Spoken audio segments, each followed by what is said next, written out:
Congress, that Senate and the House, doesn't pass a budget, you don't get paid. Right. And we have over 70 congressmen that are supporting, including Jim Hines.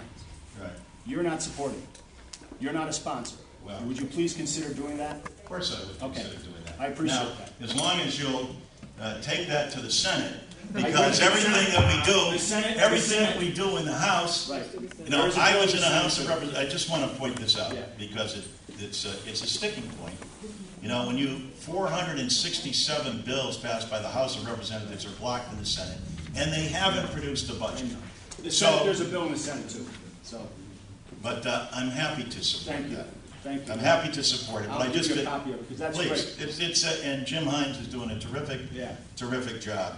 Do you think that, one more question, do you think that in these negotiations, there's going to be some kind of grand bargain? Would you agree?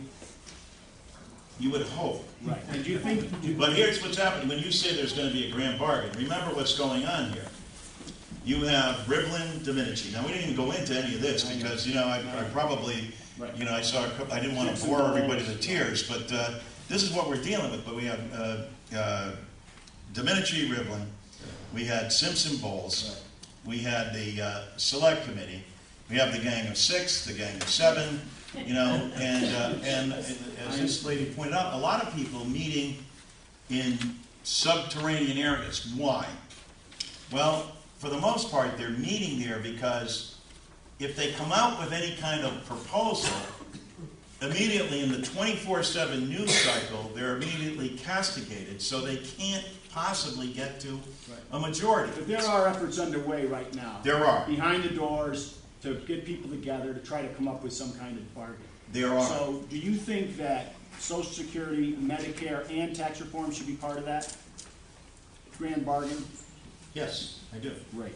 Thank you for I do think, and I think Medicaid and defense, and it should be, if it's a grand bargain, it should be a grand bargain. Right. But as I hope I pointed out tonight, where the strong difference is with respect to entitlement reform is that it's not on the backs of the beneficiary. Totally agree. All right. So that, and I think that's right. Structurally, you agree structurally, Social Security needs to be restructured. It hasn't been. But and hopefully I made this point too. And that restructuring has to take place. I mean, what is Medicare? It's a health care system. Within the health care system, and not to like say, well, you know, this only is happening